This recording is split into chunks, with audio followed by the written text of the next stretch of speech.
High top officials మన దగ్గరకు వచ్చి వాళ్ళ సమయం ఎంత నియంత్రణలో ఉంటుందంటే 5 నిమిషాలు లేక 10 నిమిషాలు ఉండి వాళ్ళు వెళ్ళిపోతారు. అలాగా దేవుడు, అంత గొప్ప దేవుడు పనికిరాని అంటే ఏ యోగ్యత లేని మన మధ్యకు దిగి వస్తాడంట, దిగి వచ్చి మనతో ఉంటాడంట. నాకు యేసుప్రభు చెప్పిన మాట కూడా గుర్తొచ్చింది. మత్తయి 18:18 2 3 మీరు ఏకీభవించి నా పేరట ప్రార్థన చేస్తే నేను మీ మధ్యకు వస్తానన్నాడు. హల్లెలూయా చెప్దామా? How you can bring God to your midst. నీ సన్నిధిలో దేవుడు రావడం ఏంటి?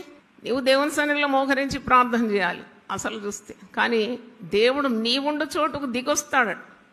యెషయా 64 మొదటి 2 వచనాలు చూస్తే గగనం చీల్చుకొని నేను మీ మధ్యకు దిగి వస్తాను.